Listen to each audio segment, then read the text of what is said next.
What's up, everyone? This is Mykel, the entrepreneur from ECG Graphics and Printing, coming back with some more entrepreneurial content. If you are thinking about starting, managing, or growing your side hustle or your business, please consider subscribing to my channel. You could do that by hitting that subscribe button, also banging on that notification bell. I am back with another amazing podcast. The guest that I have on today, I've actually known him since around 2008-ish, but we actually just recently reconnected through a mutual friend, and he's just been doing a lot of big things. You know, he actually has a board game. Yeah, he has a board game. He also wrote a book that is just doing really well. So first of all, let me start by saying I recorded this video with him, I say a couple of weeks ago, like 3 weeks ago, because I've been batch recording. Those of you who have been following my content, you know that I've been batch recording a lot because I just had surgery, things like that. But anyways, you know, I've been editing it, I've been posting other videos, things like that, and I was getting ready to put the video up, and once again, I forgot to do the intro, so that's why I'm doing the intro now. During that time, he actually sent me a text and said, hey, check out this YouTube video, and I'm like, okay. I click on it, and it takes me to Master P's. I guess Master P has a new YouTube channel where he's actually reviewing small business products and things, services and things like that, and he actually reviewed his products. So let's get into his interview where he's going to talk about how and why he actually started the board game, what's going on with his other hustles, and all that good stuff. So let's get into the video right after the intro. I'm an entrepreneur. I'm an entrepreneur. Hey, what? Man, Edward, man, I'm really happy. I'm excited. First of all, I'm happy that we were able to reconnect. And shout out to Fee. We got to get Phenom on here. Local artist in San Diego. Well, he's all over the place. But that's how we met back in the days. So, but I'm just happy that he got us back together. We had a conversation a week or so ago, and just reconnecting on some entrepreneurship. And during that conversation, I said, I got to get you onto the podcast. So now we're here, man. Now we're here. Good. So glad to be here. So what I want to do in this conversation, man, is I just want to just have you share, you know, your insight, like your business, just your mindset with the audience, because as I said off camera and off recording this audience are entrepreneurs, inspiring entrepreneurs, and they're tuning in just to, you know, hear people like us that are out there grinding, making ideas. Because, you know, we're going to be getting into it, but you have a board game, which not a lot of people make board games. So it's just great that, you know, your entrepreneur, you know, spirit and your ideas just took you to that next place. And you wrote a book.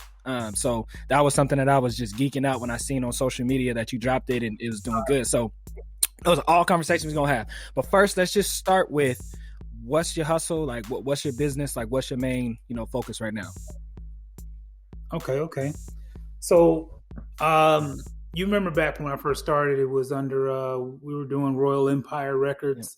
Yeah. I was big on the Empire because my mentality is always thinking big. Like, I don't settle for nothing less. So, I took Royal Empire Records and then I turned it into a brand, which I just basically called it Empire Entertainment. So under that brand, basically I put everything that I do, from, you know, my clothing line, my Class Power Authority, you know, my book is under that, Wired, the board game, Flick It, you know, my web and graphic design services that I initially do, man, it's just everything. My barbering, because, you know, I cut hair, and, you know, lastly, I just, like, maybe 2 summers ago jumped into the jet ski rental business.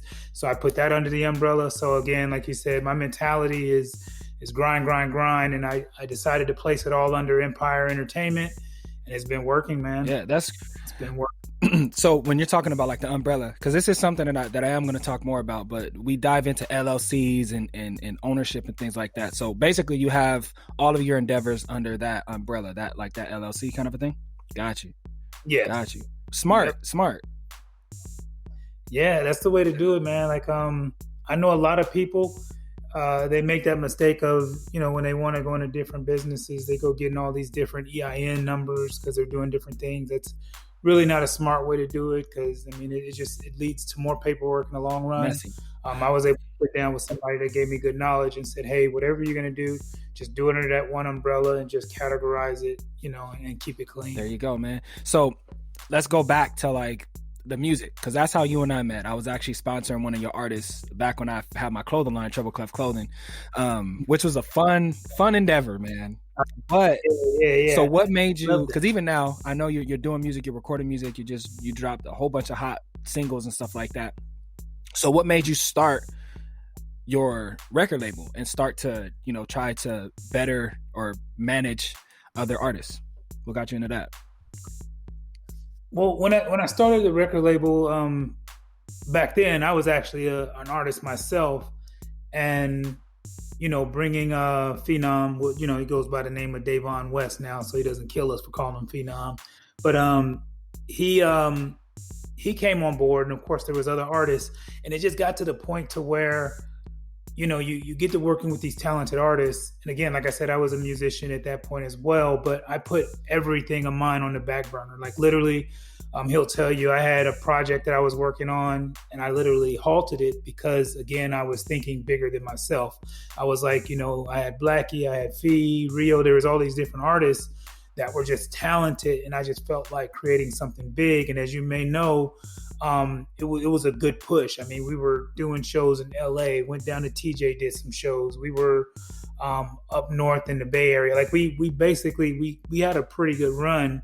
So, you know, fast forward, you know, when all that kind of settled down and it came to an end, in my head, I'm like, man, I left something on the shelf that I needed to get off, which was my, you know, LP that you listen to. And I just wanted it to be, initially back then, it was just supposed to be all my darkest moments, you know, and it's called Canvas because I just wanted to paint the picture of what I was going through, you know, as an artist, as a child, everything, you know, from my upbringing.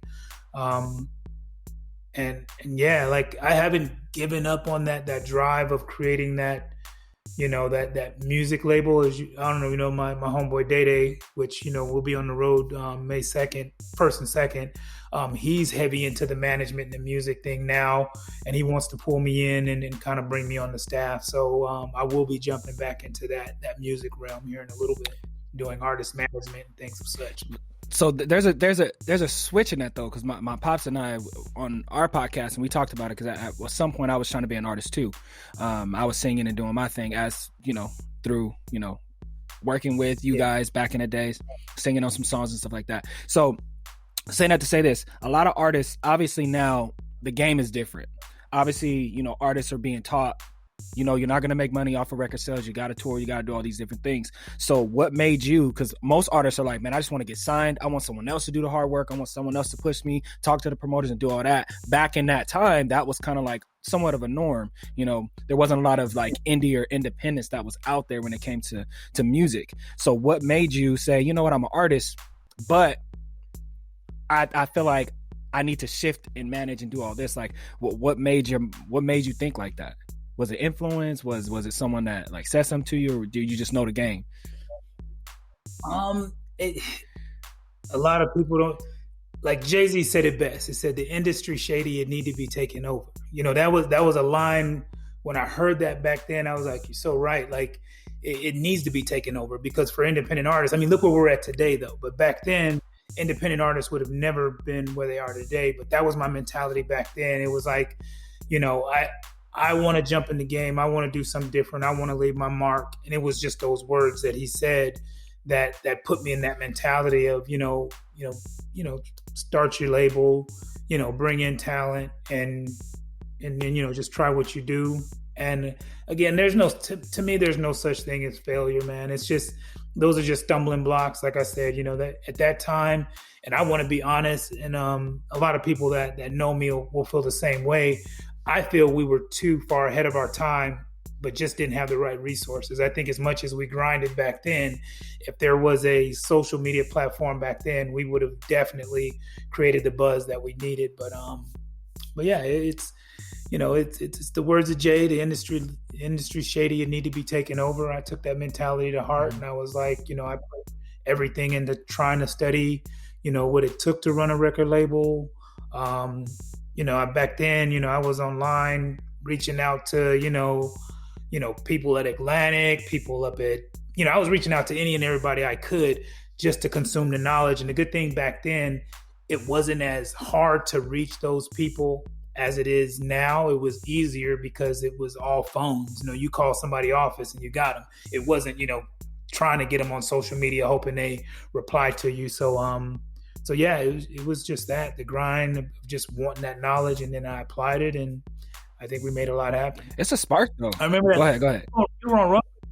I just, you made me think about when you said, the singing. I was just telling Fee the other day, I was jamming that runway. Man, hey, he sent me a screenshot of that, man. I'm like, dude, send me the track. I can't find it for the sake of me, man. Like, Lord Jesus. I got all the old tracks. Like I got a hard drive that just stays sitting there, and it's just music. So I'll get that to you after this podcast. Yeah, you know what, guys? I definitely gotta, let you guys hear that too. Runway Chick was something that, man, it takes me back because I performed it with Phenom multiple times, man.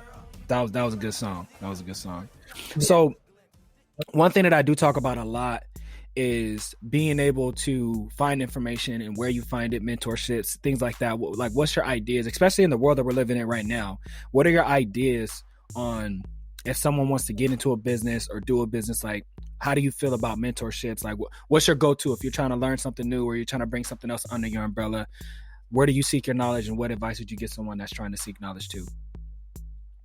I mean, ultimately, the very first thing I'll tell you, man, is like, anybody that's interested, the very first thing you got to be open to is networking. That's number one. People always think, you got to know where to find the information. But number one is networking, because there are so many people out here, whether you're in crossing social media platforms that have pieces of this knowledge that you need to get where you're going. So be open to networking, meaning you have to be a people person. You have to be approachable. You have to be able to have the confidence to approach people. And then from there, it's jumping online, because the World Wide Web is just it's just too much information out there to not jump into it. You got to use Google, use your search engines. Don't get discouraged if you don't find it in the first 3 links. You got to keep digging. Like I sit up, Phil will tell you, I sit up night after night. I'm up to like 2 in the morning, and I'm just online. I'm looking up what's next, product placement. How do I get my product in Target and, in the major stores that they need to be in? And, sometimes you jump 2 or 3 pages down the Google search engine, and, you just keep reading and educate yourself, and you'll get there. So that takes me into my next question, man. So especially because you said you started out saying you have basically an umbrella and you have certain endeavors that you do. So when it came to your game, because we gotta focus on this, because I love, man, just shout out to you for actually just putting this together, because this is super inspirational. What made you want to get into like board games and start your board game? Like, tell us that story. How did that come about? Man, so I've been coaching youth football for maybe like 15 to 18 years now. Just before COVID hit, me and a couple coaches got hired by the LA Rams to jump into their youth engagement program. So I want to say that's where it kind of started, because when you're out there with these kids and you're coaching, and you're looking at them, and they're always on their phones, and you're like, man, like what can you do to get them off of the electronic devices and just having just natural fun? And I thought back, me and my son, we were sitting at the Denny's table one day, and we were flicking a sugar pack back and forth across the table, trying to get it across the edge, and for touchdowns. Then all of a sudden, I got this, maybe he was like 12 or 13 then. I got this kid that says, Dad, like, why doesn't somebody make a board game of this? It'll be fun. And man, I was like, you're right. So at that moment, the gears start turning. Like, every time somebody says something to me and it sounds like it can be good, I go with it. So I hit the internet. I'm searching, football board games. I'm seeing all these electronic games. I'm still searching. I'm on Amazon searching. Again, I'm going 3, 4, 5 pages deep, trying to make sure this hasn't been done. And if it has, how can I make it better? And so finally, after the search and, going through, trademark sites, just trying to see if a product's been put out there, I was like, it's time to grind. And so I sat down, I'm a graphic designer. So I started designing the board, started thinking of the concept. And then, man, I had the prototype, took it out to a swap meet. Kids was wondering, what the hell it was at first. And then they started engaging. And then when I seen just the excitement of them jumping and screaming touchdown and no, and this or that, I'm like, I got one. I got a hit. And so after that, I put it in production, got with a company in China, got a boatload of them, sent here. Now they're on Amazon. So yeah, man, it was just, it started with, my son saying, why isn't there a board game? And then after that, I went into E mode where I just, start researching. It's funny that you said that, man. Research is a huge thing. And I actually did a video on it. And it's like, I don't know where I heard it, but the gentleman said, it was from a guy, obviously, because I said gentleman, but he said, when you're looking for research, you sometimes not finding nothing, you gotta know that that could be good or bad. That could be either you hit a gold mine or it's not good. Right? Or if there's a lot of competition, that means that there's a market for it. And like you said, I just need to figure out how can I make it better, and solving a market pain, as they would call it in the research world. Solve that market pain. Yes, there's something out there, but look, this is mine. This is different. Also that grind, man, I think just how you said you went in, you researched. From the research, you went in and you said, okay, this is what I need to do. This is how it needs to be done. And then you started running those numbers. You said, okay, where can I get it produced? How can I get it? Then on top of that, you did a market test, which a lot of people don't do. They don't do it. They don't do it. They're afraid somewhat to like go to a swap meet and put their idea out there. So just kudos to you, man. You went out there, put your idea out there and made it work. So you said now it's on Amazon, which I did get that link and I checked it out. I'm going to order a board game from you, man. But that's super dope. So outside of the board game, I know I talked earlier about your book. Explain that process, because I know it has to do with football as well, because I know football is one of your passions, right? Yeah, so, definitely a passion. Yeah, so tell us about that, why you wrote it, inspiration, just give us some game on that.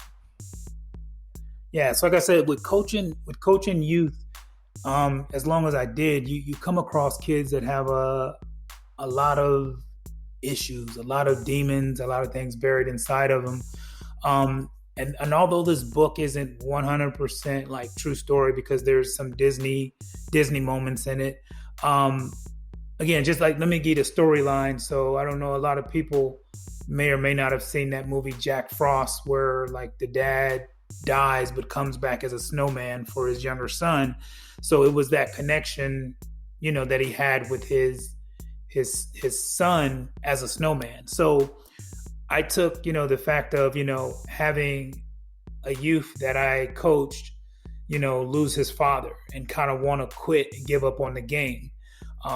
The book takes place, small city. This kid is he's the next, Barry Sanders or, LaDainian Thompson. Like he's the next thing, but he has to basically break out of high school, because he has all these colleges recruiting him. So what happens is, his father has always been his crutch, and he loses his father, tragic accident.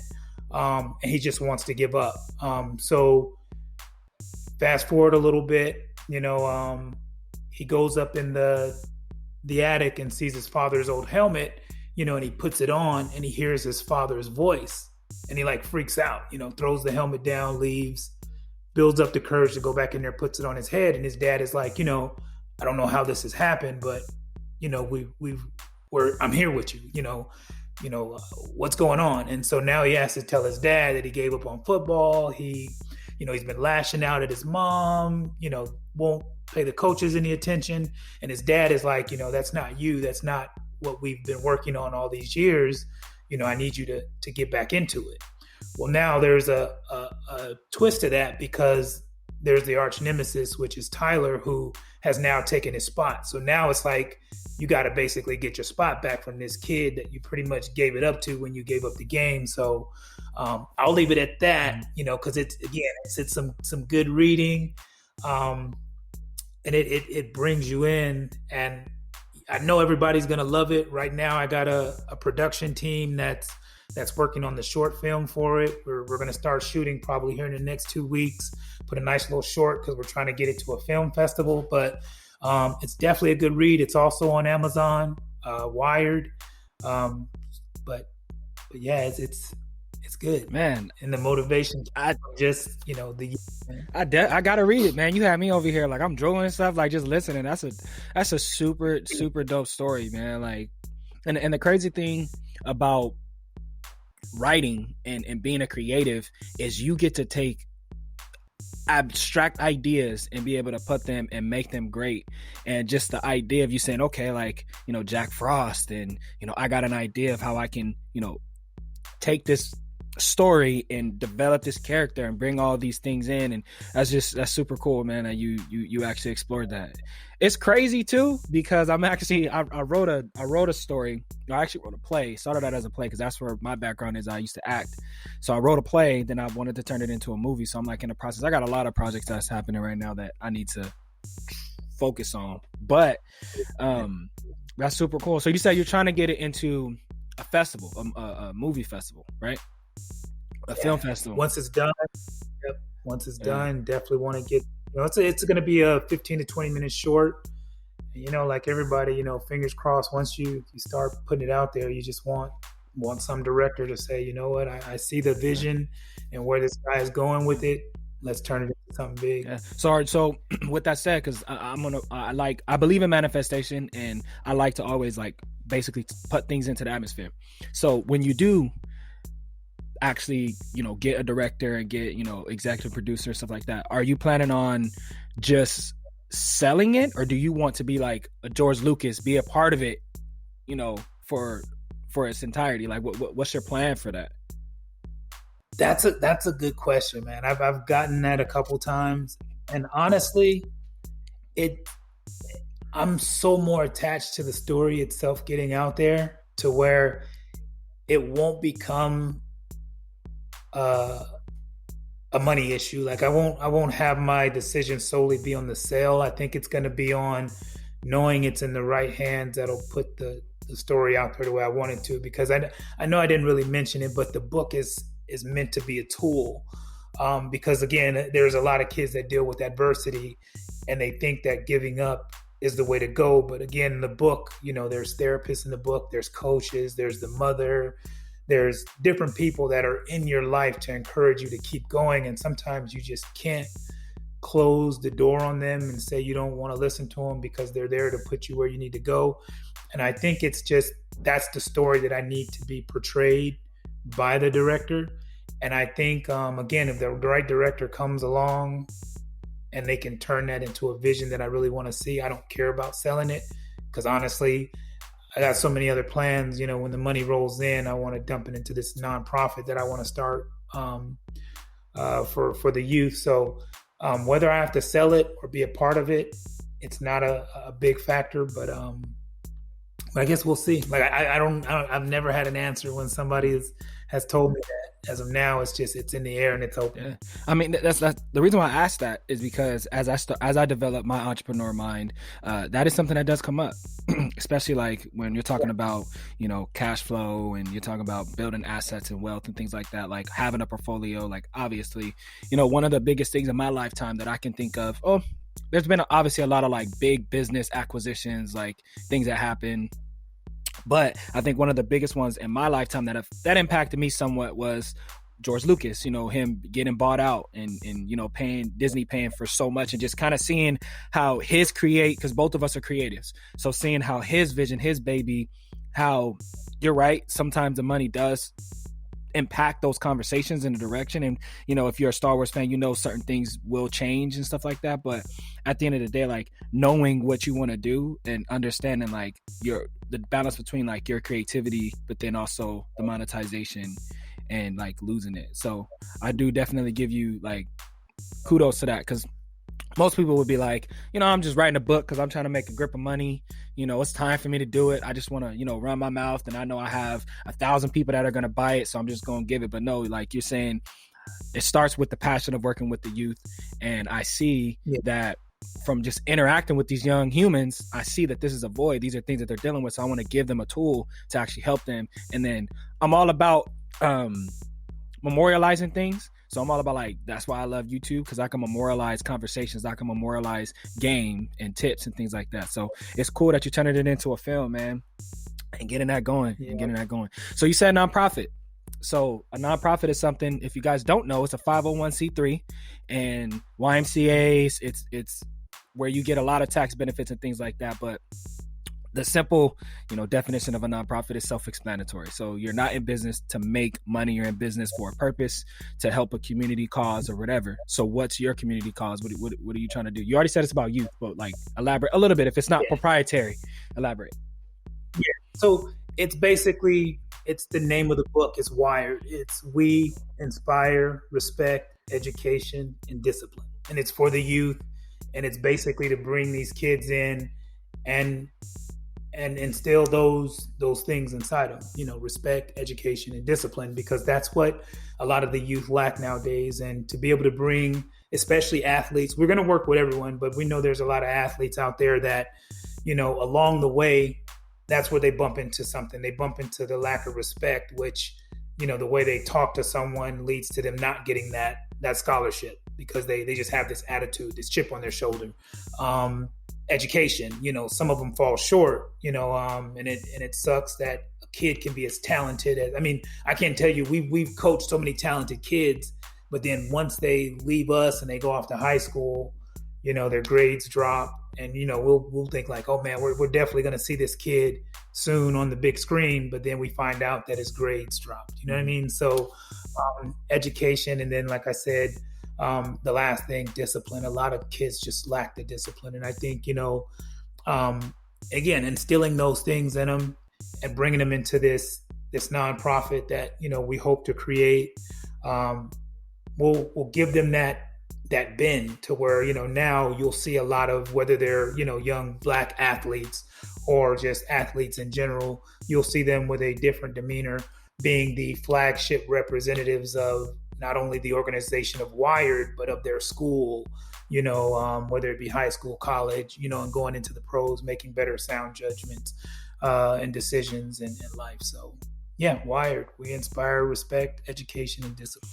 Man, I didn't even know that was an acronym. I didn't know that was the acronym for Wired. So that's super dope. It wasn't. No, like I don't want to get it twisted. Like that has nothing to do with the book. Like the book Wired is basically, the concept of that is the son is able to communicate with his father through the helmet, which in the NFL everybody's mic'd up. Yeah. So that's where that Wired came from. But the Wired, I kind of just spun it off. I was like, man, like I would want to come up with this organization. What could I call it? And then I was like, man, I got a book Wired. What can I turn that into? And then that's where it came from. So so now just talking about nonprofit, you said we a lot, right? So I'm big on listening and observing, and this is something that I think is really important on how you grow your concepts and how you go from us, how we're visionaries. We think of the ideas, but then you oftentimes need to have help. You need to have a partner or have a team of people to do stuff. What's your perspective on? I know you said like, when you were talking about the nonprofit, you're talking about we. So when you are putting it, if you haven't already, or if you have, like, what is your thought process on, like, if you're coming up with a new idea, such as a nonprofit, like, how do you go about recruiting and building a team around one of your ideas or one of your business ventures? Oh man, honestly, I got like, again, the same coaches that, we all got hired by the Rams. Those are the ones that were kicking in the door with this Wired. Willie Martinez, I've been coaching with this guy for over, I want to say probably like 15 years. And then there's my boy JD up in Arizona. Like I said, we've been everywhere, man. We've been coaching up in San Francisco, Arizona with, the NFL, Play 60, Chargers, Rams. And these guys, us combined, our mentality as far as getting this organization off the ground is just, it's relentless. And then, like I said, it takes a team. And when I tell you it takes a team, it means someone that's that's just as or more passionate than you about the idea. Because anybody that's not as passionate about what it is you want to do, in the long run, they're just going to hold you down. And this is one thing I tell people, you'll only hustle as hard as the people that are to the left and to the right of you. And I literally, and not to discredit anyone, but like when it's come to my book, there's been nobody to the left or to the right of me. When it's come to my game, there's been nobody to the left or to the right. When it comes to this Wired, I will have people to the left and the right. But again, if there wasn't, it would be something that I would be doing on my own. So just always keep that in mind when you're doing what you do, is to make sure whoever's with you on the journey, that they want it just as much or more than you. Nothing less than that, or else you're going to find where there's going to be a lot of gas starting out, and then when it runs out of gas, there's nobody there to help you push the car. That's something big that I always say. Yeah, passion is a big one, man. I think I know whenever I speak to other entrepreneurs or even have a video on like, hey, these are the 3 things you should think about before you start a business, passion is one of them. Because it's tough, as you know, man. Like, obviously, you wrote a book and you developed a game. Like, that's not easy. That's not something that just normal, just random people do. Like, that takes some grind. So, passion is number one. Like, if you don't care, if it's not something that you're passionate about, like, when the times are hard, it's so much easier for you just to deuce out and go. Very much so. Yep. So, when it comes to, I'm going to just dig a little deep on that. So with that team, so you're saying you want to build a team because obviously it's appropriate. A 501c3 is huge. You got to have a board of directors. You got to, there's a lot of tax things that you have to take care of. So it's not a one person type of ordeal or venture. So what are some of the, outside of like the passion, if you can say 3 characteristics of like a partner, what would you be looking for in that team? Outside of passion, the number one thing is like you got to have somebody that's loyal, somebody that's gonna, go to bat for you regardless. So loyalty is definitely one characteristic of a partner. Knowledge, they have to be smart and know what it is you guys are going into. Again, you don't want to be the one that's always speaking in the room. You don't want to always seem like, I'm the one that's, when someone asks a question, I'm waiting on you to say something because I'm doing all the talking. I don't want it to be to where it seems like it's all me. I want this, as we say, we inspire. I want everybody to have a voice and speak on it. So that's another characteristic. And I think the last one I would say, besides loyalty, and man, what's one I normally look for? Just commitment. Yeah, that's the one. That's the one. Committed. They gotta be committed to seeing it out to the end, no matter how rough the road gets. Whether it everything comes to a standstill or a slow down, they still got to stay committed to the finish line. Whatever it is that we start, we're going to finish it. So that way, when we finish, if we fail, we can go back to the drawing board, or we can just say, all right, it's a wash. Let's start something new. So that commitment is definitely the last one. I always ask that question. And the reason why I ask it is because it's tough to ask that question. And everyone starts out as a solopreneur. Everyone starts out as like that hobbyist, that person that's just grinding, outside of their 9 to 5. Normally, there are some special cases where people have a boatload of money and they could just quit jobs and focus 100% on it. But for the most part, most of this audience are people that, they struggle with that idea. I want to bring someone in. Should I bring someone in? If I do bring someone in, like, what do I do? How do I vet them? Like, do I want to get someone that's has the same talent as me? No. There's just certain things that in order for people to grow their business, because that's another mission of this channel, is to help people start their business, but not only start it, but grow it and recruit the right people, and, invest their money correctly and know what their cash flow is and all that other stuff. So that's the reason why I asked that question, because I think your perspective, no two entrepreneurs that I've asked that question have answered it the exact same way, which is just great, because that means the audience gets multiple perspectives and they can take from what, you know, they need. But it's a huge question, man. Recruitment it's tough. I mean, I know both of us have been influenced, and we know about Fortune 500 companies and how serious talent acquisition can be on a company. You know, they spend a lot of money every year promoting and billboards and, you know, onboarding to make sure they get the right people, the right team. So as a small business owner, you should have that same idea too, or ideas that you can choose from. I know how you talked about your board game, how it was something that inspired you, but like, how do you actually take what you're thinking about and putting it on paper, and then through like, I'm gonna get an LLC? Like, what are your thought process from start to finish if you want to start, if you're trying to start your business? Well, it's funny, man. And if I could, man, if I was to go pull it out, I got this dry erase board that's probably about half the size of the wall behind me, and basically I pull that baby out and I'll sit it up, whether it be on this couch or whatnot, and then I just start brainstorming. Like, everything starts with the brainstorm. Like, you literally have to write down as much as you can and hope to fill out that whole board or that whole piece of paper when you start an idea. That's what I tell people. So I break out that dry erase board and I start writing. I'm like, okay, so if I want to do a board game, what is it that I need to do? You know, I need to know about product placement. I need to know about manufacturers. I need to know about research on game, you know, the game that I'm doing, is it out there? You know, so I write down all this stuff until like I just have just a whole bunch of stuff on there. And then I tell myself the next step is the order of process. Like, okay, out of all this stuff that I wrote down, now let's when I find the very first thing I need to be doing, I put a 1 and circle it. Okay, this should be next, 2 and circle it. And what I do after that, it's when it comes game time, I start attacking. So the number 1, I start attacking, get it done, cross it out. Then I go to number 2.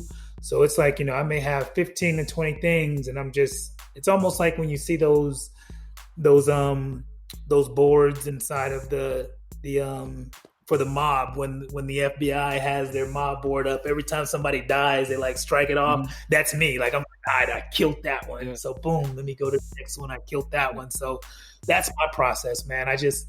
I put it down on paper in front of me, because if you don't see it every day, you don't bring a division. I mean, Flick It, the prototype board game, I had it as my screensaver for the longest. I wanted to look at that every day and know that I need to finish this. You know, I know you've heard the story of the people that'll put a Lamborghini on their wall and they see that Lamborghini every day. And like you said, you're manifesting it. You're seeing it every day and you're telling yourself, I want that Lamborghini. And then slowly your brain starts to say, what do I need to do to get that Lamborghini? Because I can't just get it sitting here playing video games all the day. And so that's my mentality. Once I write it down, start attacking it, then it happens. All I can say is everything that I've worked on, it's been a blessing that it hasn't tanked. And again, like I said, if anything that I ever work on does tank, it just means I need to come back a little harder next time. Yeah. So next question: if you were sitting in a room with an aspiring entrepreneur, someone that was either thinking about like starting graphics, or they wanted to do their own board game, or they just were thinking about it, and you had like 2 minutes with them, 2 to 3 minutes to just give them some game, what would you say to that person? What advice would you give them?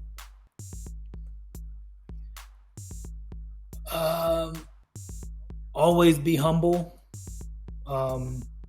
Know how to accept rejection.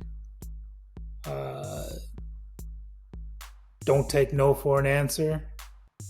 And I say those back to back because, some people get rejected and have attitudes toward it.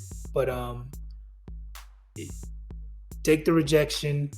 But again, like I said, don't take no for an answer. When somebody tells you, that's probably not going to happen, or there's not a market for that, don't believe it.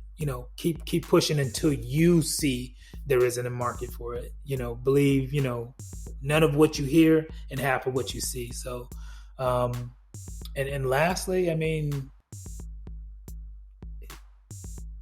it's funny. I say, like, you you'll sleep when you're dead. Like just grind, man. Like use all your time wisely. Like, I get it. There's a lot of stuff out there a lot of people like to do, but spend your time wisely. I think that's a major thing with me is you don't get too much of time in a day. I mean, when you think about it, you wake up anywhere from 7 to 8, and there's people, whether based on what coast you're on, like if you're I'm here on the West Coast, there's already people up 3 hours ahead, getting it. So I'm always feeling like I'm behind. So always have that mentality is that I'm just behind the rest of the world. There's somebody else out there that's grinding, and use your time wisely.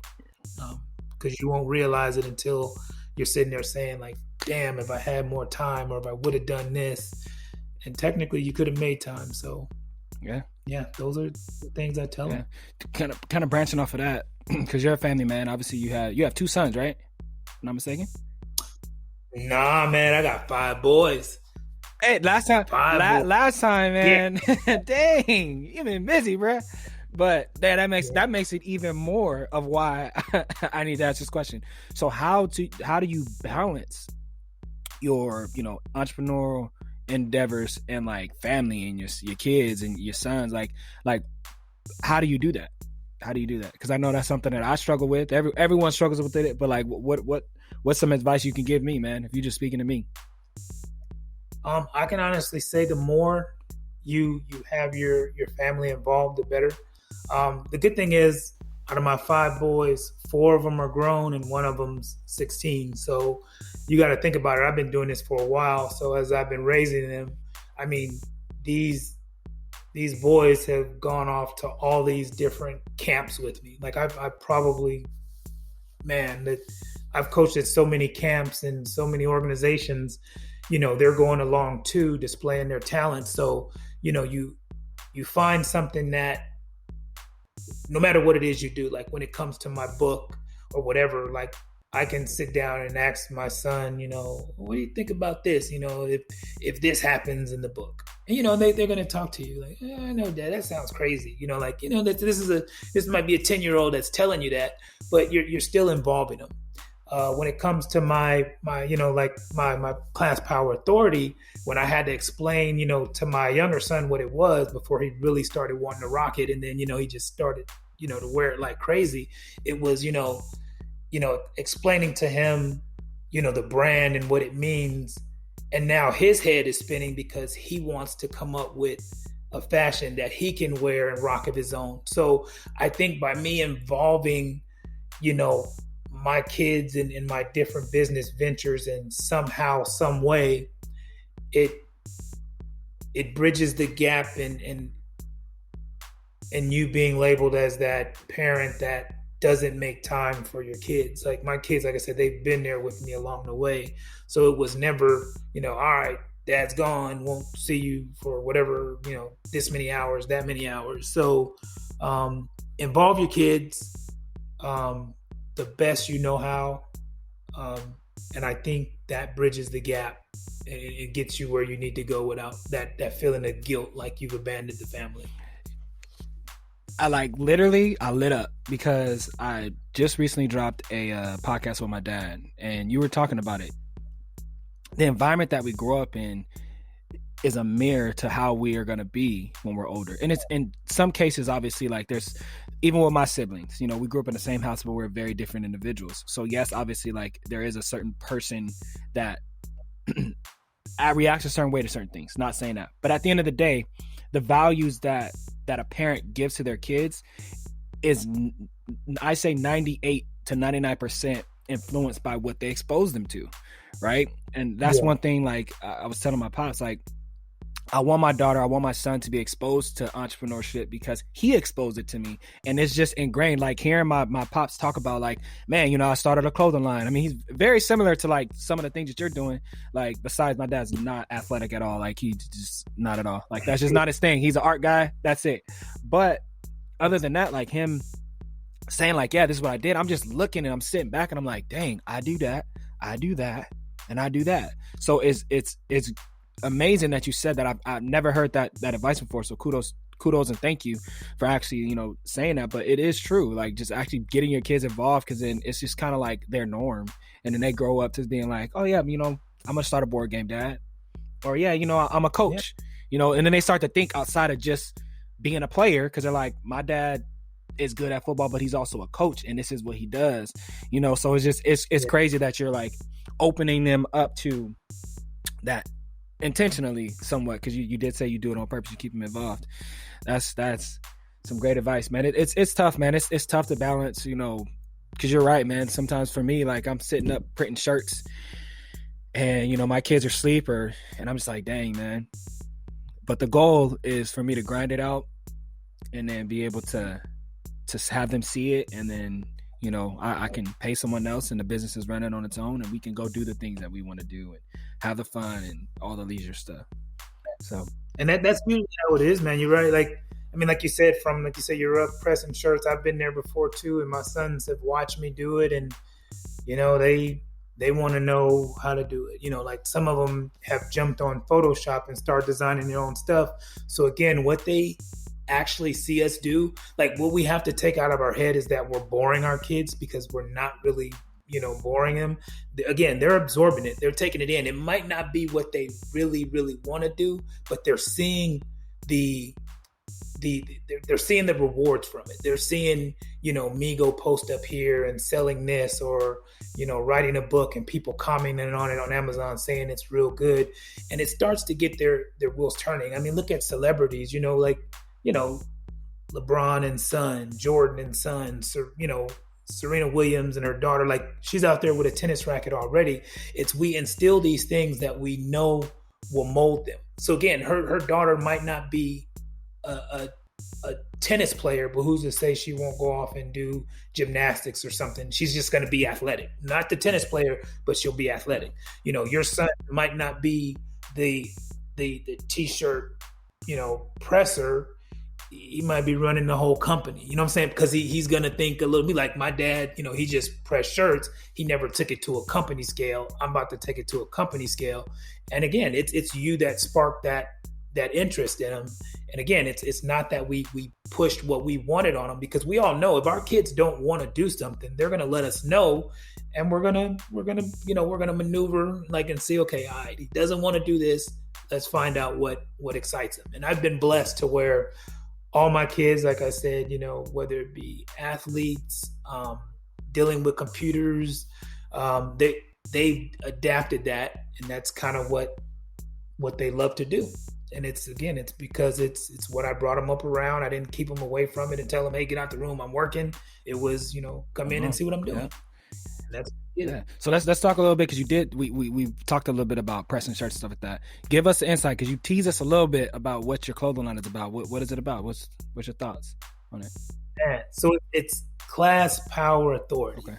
I think, again, those are three elements that you got to take with you day to day. You got to have class. If you don't have class, nobody's going to take you serious. I hate to say it, how you walk into a room basically sets the tone of the conversation. If I walk in the room, pants sagging, looking some kind of way, 9 times out of 10, if I'm not already some celebrity or whatever, it's going to be taken as, here comes this hoodlum coming in. If I'm coming in, I ain't got to be in a shirt and tie, but if I'm looking classy, I know this conversation is going to go a different way. I'm going to be taken seriously. Power, you have to at all times feel like you have power going into anything that you do. Don't silence your voice. Speak your mind, speak what your plans are, what it is you need to do. And last, authority goes hand in hand with power. You should always feel like you have the authority. Like you're not going to come in and tell me what or how to run my business or do my thing and what it is I'm doing. Granted, you can give me some insight, but I have the authority here. Like, you're not going to overtalk me, because again, I'm setting the tone. So that's what I came up with, class, power, authority as a brand, where, it should represent you, when you step out. So that's dope. Yeah. That's dope, man. So just to wrap it up, man, where can everyone find your services? I know you say you do graphics. That's dope because I do them too. That's what we graphic family. Where can they find your clothing? Where can they find Flick It? Like, just give us, this is your closing 2 minutes to just let everyone know where they can find you. Handles, YouTube, social media, all that good stuff. Yeah. So I'm going to work backwards. I'm going to start with Flick It, since that's kind of like what's been big and buzzing right now. You can hit at Flick It, Flikit, FLIKIT. It's not ICK, so it's FLIKIT, FLIKIT. And the at handles, it's the same thing for Instagram, for YouTube. What am I missing? Instagram, YouTube, Facebook, and did I hit all of them? Yeah. If not, that's all you got to do is Flick It, and you'll find it. The Class Power Authority, you can find that on edwardgalloway.com. You'll also find my music there. Work backwards. The book you'll find on Amazon. It'll also be on my website. Again, like, everything is basically under my name. I branded myself as my name. A lot of people don't do that, but I was told it's kind of a smart thing to do as well. So when you go to edwardgalloway.com, you get the full insight of what it is I'm doing, and then you can decide to click on whatever excites you. If you came there to see just my book, you don't care about music, it's a one-stop shop. You got my book. If you want to know about the board game, you got my board game, and so forth. That's pretty much it. I'm on Amazon, with the book Wired, with Flick It. My ad handle, for me personally, and not Flick It, is at Ereezy619. That is my album, my artist name. So it's EREEZY 619. And that's about it, man. I really appreciate the love and bringing me on, because this is a nice outlet for me to let everybody know about this entrepreneurship, because it definitely needs to be spoke about and heard. Yeah, man. Well, you've definitely inspired me, man. Even when I was young, I think when I first met you, I was like 17, 18, man. And I was really trying to grind my little clothing line, and just like seeing the stuff that you were doing, how you maneuvered, how you worked. It's refreshing. And that's why I said I have to get you on the podcast, because like, just your mindset, man, it's just mind blowing, man. I've never met anyone that said the things that you're planning on doing, that you just are like, yes, what I'm doing. yeah, I wrote a book. Yeah, I have a board game. It's like, I need to surround myself with people that are doing that, right? So I'm just happy that our friendship is still there, and we are now connected again, and we can build this and help each other and just move forward. But I just appreciate you coming on, man, being okay, being vulnerable in certain situations. I don't know if my questions were tough, but I'm happy that you were actually able to just come on and just be honest and give some game to some like-minded people, man. Oh, no problem, man. Anytime. And hopefully maybe by the end of the year I'm back on, and we're talking about some bigger and better things that are going on. So yeah. Bet, man, bet. Let's talk business.